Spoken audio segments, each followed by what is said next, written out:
Before I call the next gentleman on stage, allow me to introduce him to you, ladies and gentlemen.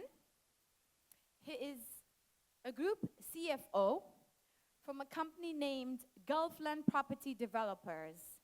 The topic he's going to cover is CFO secrets in managing board and ownership. A dynamic business turnaround specialist with 28 years of robust experience in spearheading overall group finance, accounting, funding, commercial, procurement, taxation, legal functions, managing commercial and strategic affairs of diversified family business units in local, UAE, and international markets, covering the GCC, Asian subcontinent, Far East Europe, of group and its subsidiaries. A finalist at the CFO of the Middle East 2015 Year Award, CFO Middle East magazine featuring my interview in its September 2015 issue, Taking the Lead, renowned speaker in 2020 at Global Accounting and Finance Virtual Summit May 2020, in September 2020, spoke of managing mayhem and risks in pandemic times, delivering CFO talks for global audience of business CFO and how the role has changed in the pandemic. Expertise in managing business and group JVs and acting as a strategic advisor to the board for resolving any financial crisis. He holds distinction of championing and achieving comprehensive turnarounds at 2 places, driving and structuring local and international expansion in related and unrelated areas with effective ROI, and expansion including mergers and acquisitions. Ladies and gentlemen, allow me to call on stage Mr. Anand Soni.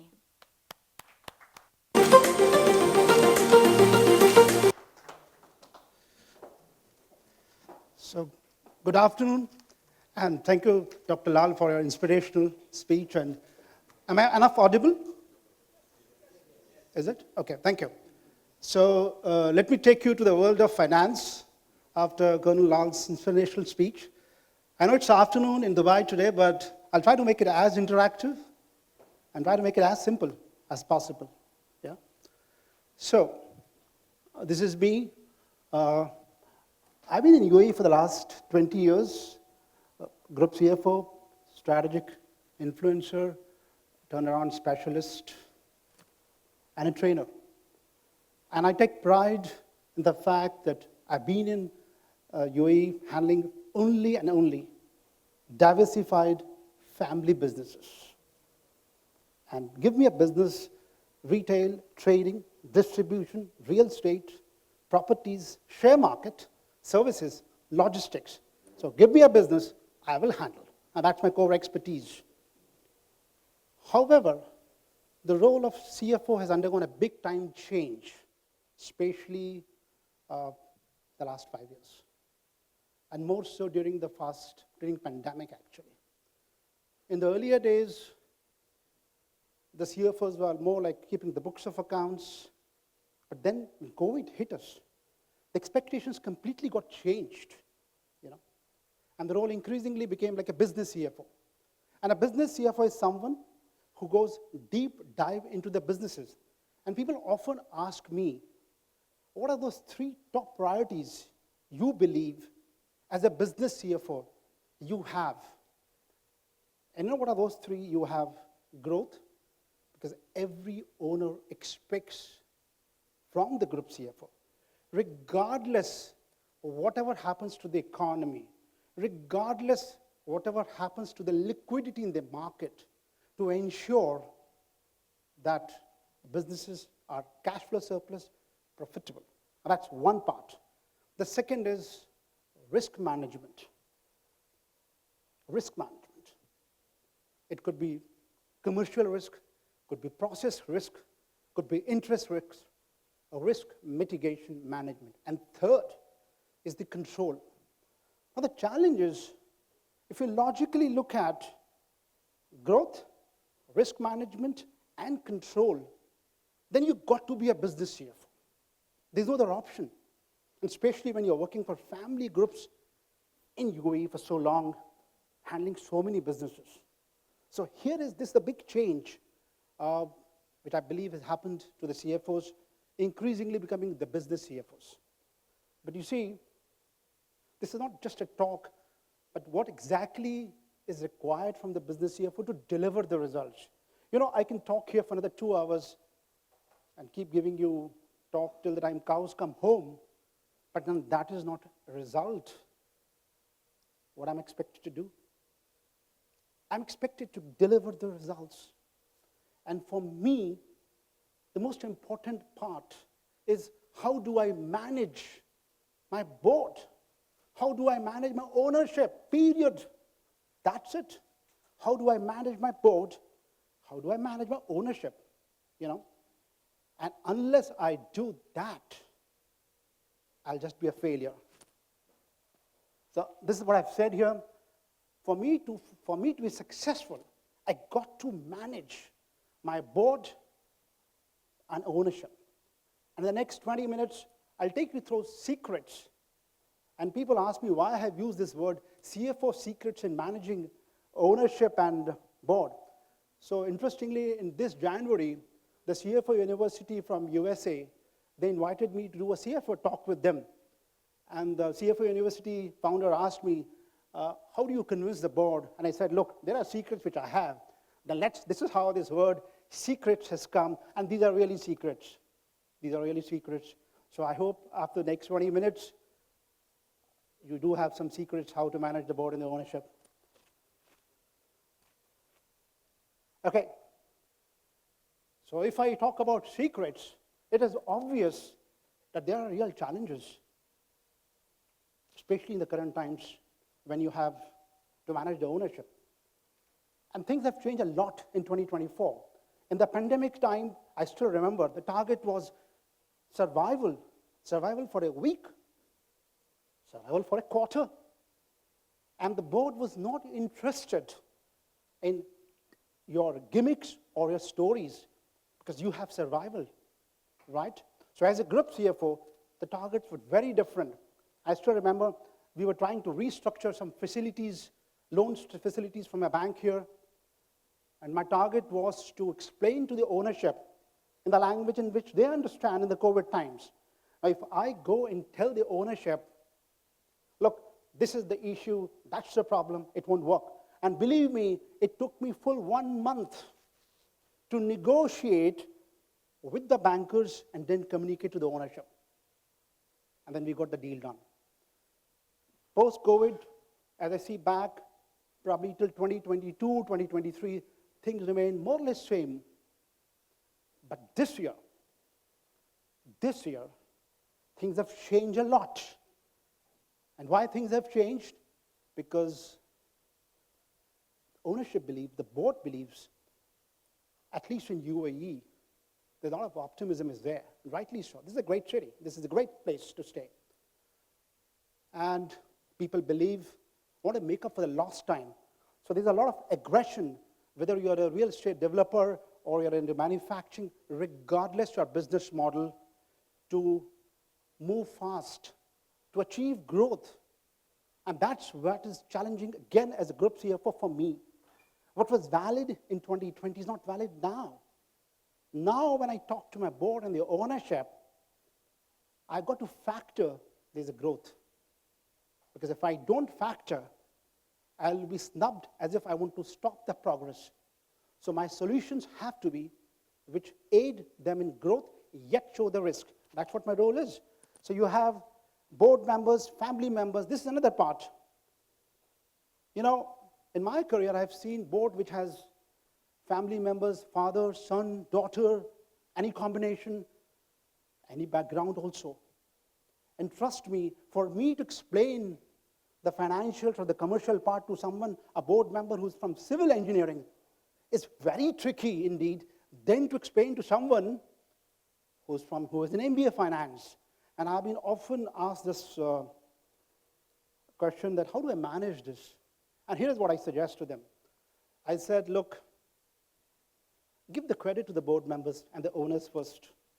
As a CFO, I may be a technocrat in my own right, but do give the credit to them. And when you really feel that, you are well prepared, you have the patience, you have the persistence, 4 P's, patience, persistence, perseverance. And when you have those things, you find it pretty easy to explain to any board member, any owner, even if he has a different background, right?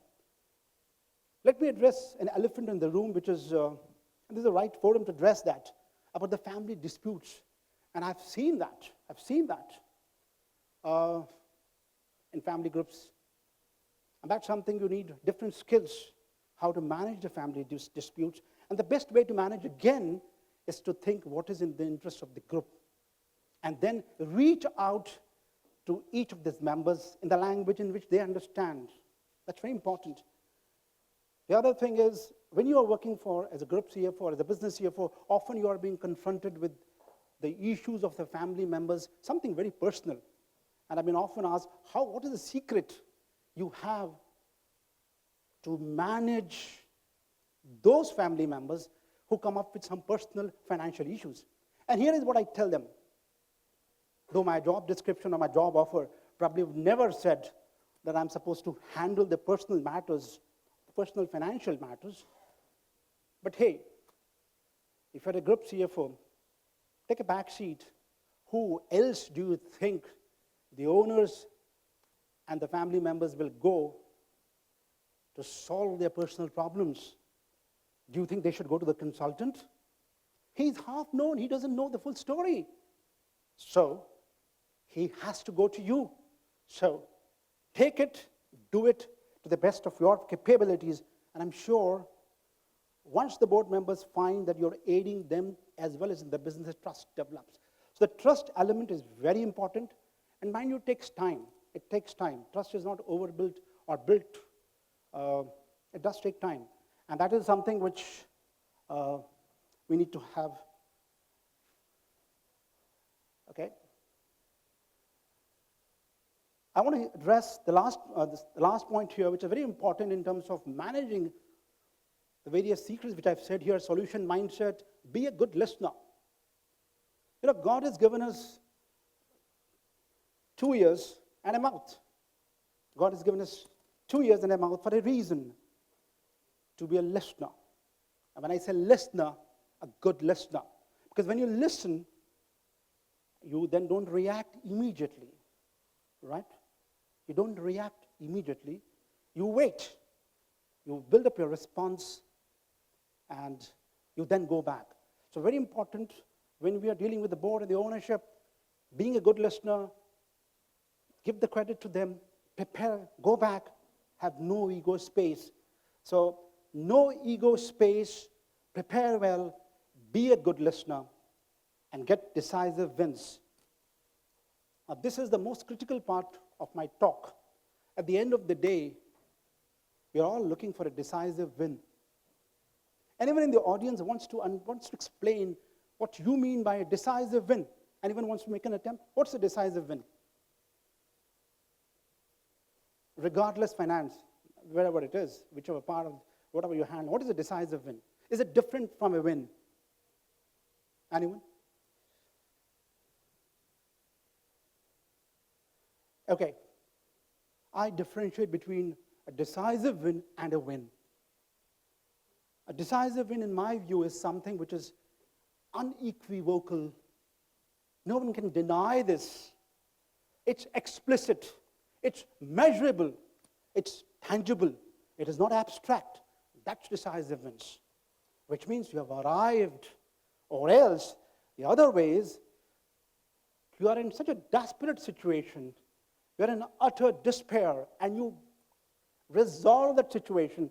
That's a decisive win, right? It's not that simple as I've mentioned, right? Because people often ask me, if that is the case, what different we need to do to achieve this decisive win? Now, here is 4 things which we need to do it. First of all, hard work is not enough. And I say this with full responsibility that for you to get a decisive win, hard work is not enough. That doesn't mean they don't work hard. I mean, work smartly, assess your surroundings,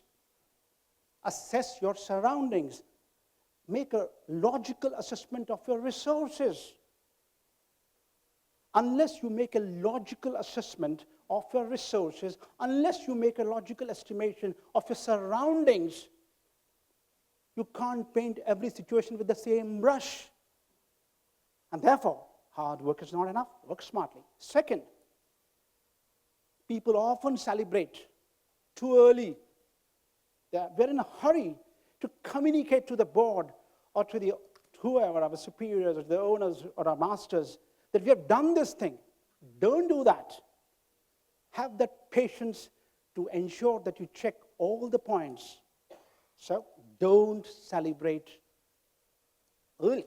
That's the second point. Third, of course, as a group CFO and a business CFO, you've got to go deep dive. You have to go into the nuances of various business. Now, questions. But here's the catch. Be open for a course correction. Be open for a course correction. Because unless you do that, you'll keep doing the same thing. And what is the meaning of a course correction? Course correction simply doesn't mean that you just change what you were doing yesterday. I go back to what I said, being a good listener, having patience, working with solutions, analyzing it. And when you do that and you engage in course corrections, you are in the far better position to suggest solutions to your board member. But how do I achieve it? Is it as simple? Is it as simple as what I just mentioned, the 4 points for you to get decisive wins? Do you really think it's that simple? It's that simple as what I mentioned, the 4 points for you to get the decisive wins? Absolutely no. Absolutely no. And here is the punchline, which I absolutely believe what I've written in the last 3 lines here. I would definitely want to spend some time on this. It's not about you. It's not about me. It's about the journey. It's about the end results, solutions. Can we do it? That's decisive wins. And I repeat again, it's not about you. It's not about me. It's not about them. It's about the journey. And so long as we focus on the end results, can we do it? That's decisive win. How do we do it? The bottom line, when I say it's not about you, it's not about me, it's not about them. So the bottom line is, there's no room for an ego space. And I repeat, if you have to get the decisive wins, and the steps which I mentioned to achieve the decisive wins, the underpinning factor, at least as a group CFO or a business CFO, when you're managing a board and the ownership, absolutely there's no room for ego space. And I want to share, 5 years ago, probably, I didn't believe in those things. But start realizing, ultimately, how do you define a success?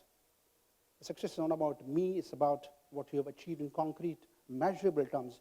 And when that happens, and when you get in that mindset, I think internally also there's a mindset change. So when you try to change your ownership, making a paradigm shift in what they believe, you also make changes and think internally. And certainly, if you truly believe in this, and this is not a dogmatic sentence, it's something which can be very well implemented. It is not about you, it is not about me, it's about the journey, it's about the end results, solutions. Can we do it? Much decisive wins. So I think these are the secrets which I think it's not only applicable for group CFO or for the business CFO, I guess for any senior level leader, regardless the area you are in, I believe People are looking for decisive wins, a clear wins, a clear measurable wins. I'm done. I'm open for any questions, to be grilled. I'll be happy to be grilled if you wish to. You have time if you want to ask me any questions. I'm open.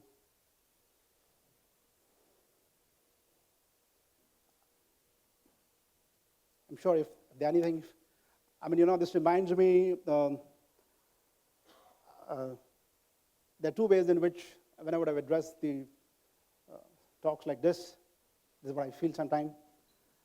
Either a talk is a monologue and once the speaker speaks and the other one, everyone has understood everything, or everything has gone over the head. But I'm sure I'm happy to answer any question if you have on managing, regardless the field in which you are in. Anyone? Sure. Sure. Thank you. It's not about you, it's not about me, but most of the cases that we deal with, it is happening because of it's about me or it's about you. We are in a very difficult time now. You know that people are tearing each other apart, families, because of these, that it is my way that has to be done, not your way. Of course, we all look at the end of the solutions, okay? From your experience, you said you have dealt with many families, correct? Did you have the situation about this last sentence, that most of the cases you run into, in order for you to get them to that final result, solution, you had such situation that each side is holding to his or her ideas that it's about me, it's not you. True. And it has to be done my way. Yes. So how you try to resolve such? Sure. Thank you for the question. I really appreciate it. As I mentioned, this, you got to believe in this. 5 years back, I didn't believe in this. But over a span of time, I started believing what is success. Okay. And I started feeling that the real message or the real success is when you not think about yourself. Because at the end of the day, and there are enough examples for it, there are enough examples if you see people who look at the results, and for the starting or the end point is when they look at the processes, it's easier said than done. And that's what I said, it's not easy. You've got to believe in this. It's not dogmatic. It is not philosophy. It is something you've got to believe in it. Now, when you start believing in it, and even if you have people with 3 different wavelengths, you can still find a solution. And there are enough examples, and I can think of guard about Indian cricketer Rahul Dravid, people who understand cricket here. He's a gentleman who always has been successful, and one of the reasons for his success, it's always about what he does. He doesn't come in the limelight as well, but that's the reason probably he has achieved most of the successes. So yes, you're right, absolutely. It's not easy, but you can do it if you believe in it, and only when you start believing that this approach gives you better results, satisfaction, better happiness. And the most important point is the other stakeholders, once they know that Anand is going to be interested more on the end result rather than about himself, and this is not just a pep talk, you get more respect, you're more valued, and people listen to you more. Because at the end of the day, I think, and I've seen it over a span of time, I have believed it has worked for me. It has definitely worked for me. Anyone else wants to have I'm willing to be grilled. Yeah.